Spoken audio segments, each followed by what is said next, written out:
পেশায় কিন্তু এই রিস্ক নাই। মৃত্যু তো একদিন হবে, কিন্তু আমাদের আহত হওয়ার সম্ভাবনা অনেক বেশি।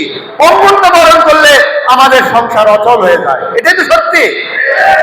তাহলে পঙ্গুর ব্যাপারে আমাদের সরকারের সাথে আমাদের বার্গেনিং করতে হবে, যেন এমন কোনো কিছু আমরা পেতে পারি যা দিয়ে আমাদের পরিবার অন্তত 2 বেলা খাবারের ব্যাপারটা আমরা নিশ্চিত করতে পারি।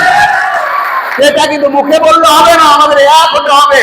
জুয়েল বক্তব্যে বলে গেছে যে আজকে আমরা বাস স্ট্যান্ডে একটি র্যালি করে শহীদ মিনারে যাচ্ছিলাম, যে পরিমাণ পরিবহন এই রাস্তায় চলেছে তাতে আমি আজকে মালিককে দোষ দেবো না, মালিক কিন্তু জোর করে গাড়ি চালাতে বলেনি, কিন্তু শ্রমিকরা কেন আজকে গাড়ি চালাচ্ছে আমার মাথায় ঢোকেনি। আমি জানি যে যেটা পচে, যে সমস্ত পণ্য যেমন মাছ, কাঁচা তরকারি, এগুলো যেগুলো জরুরি পরিবহন, সেগুলো কিন্তু আমরা কেউ ঠেকাই না। কিন্তু একজন শ্রমিকের যদি দরদ না থাকে যে আমার আর এক শ্রমিক ভাইয়ের উপর, তাহলে কিন্তু আপনারা সংঘবদ্ধ হতে পারবেন না।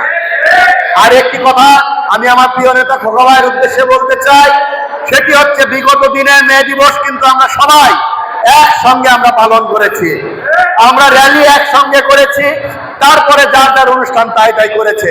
আমি আপনার কাছে নিবেদন করব, এই শেরপুরের যতগুলো শ্রমিক সংগঠন রয়েছে তার সাথে আপনি নিবিড় সম্পর্ক রয়েছে, আপনি নতুন করে সকল নেতৃবৃন্দের সাথে বসেন, খাবার অনুষ্ঠান আলাদা করুক, কোনো সমস্যা নেই, কিন্তু অধিকারের যে লড়াই যেটা আমরা রাজপথে করতে চাই, এই জায়গায় যেন সকল শ্রমিক সংগঠন আমরা একসঙ্গে শেরপুর শহরে র্যালি প্রদক্ষিণ করে একটা বড় আলোচনার মাধ্যমে আমাদের আন্দোলনের কথাগুলো যেন আমরা সরকারের উদ্দেশ্যে বলতে পারি।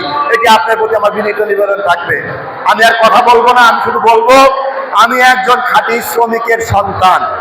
আমার বাবা, যারা পুরাতন মানুষ এখানে রয়েছে, খুব পুরাতন, তারা আমার বাবাকে চিনবেন। আমার বাবা ছিলেন একজন ড্রাইভার, একজন ড্রাইভারের শ্রমিকের ঘামের অর্থে আজকে আমি মানুষ হয়েছি। আমি গর্ববোধ করি, আমি কোনো লজ্জা পাই না। অনেকেই নিজের পরিচয় দিতে লজ্জা করে যে আমি শ্রমিক কেমন করে বলবো। আজকে আমি মেয়র হয়েছি, আজকে আমি সভাপতি হয়েছি, আমার শ্রমিক পরিচয় দেওয়া যাবে না। কিন্তু আমি যদি উপরওয়ালা কখনো আমাকে দেশের সর্বোচ্চ জায়গায় নিয়ে যায়, আমি বলবো আমি শ্রমিকের সন্তান, আমি নিজের শ্রমিক। আমরা যেটুকু মানুষ হয়েছি অত্যন্ত সৎ পয়সায়, সেটি হলো রক্ত এবং ঘাম ঝরিয়ে কায়িক পরিশ্রম করে যে অর্থ আমার বাবা উপার্জন করেছে, সেটি দিয়ে আমি মানুষ হয়েছি। তাই বলতে চাই, এই শ্রমিকের সঙ্গে আমি সকল ব্যাপারে আমি একমত। অতীতেও আপনার সাথে ছিলাম, এখনো আছি এবং ভবিষ্যতেও সকল শ্রমিকের সাথে আমি এক এবং একাত্মতা ঘোষণা করছি।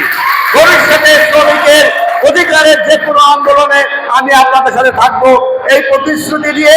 এবং সকল শ্রমিক ভাইদের উদ্দেশ্যে শুধু 1 মিনিটে একটি কথা বলি, আপনারা সবাই যান্ত্রিক গাড়ির সাথে জড়িত, আপনারা সবাই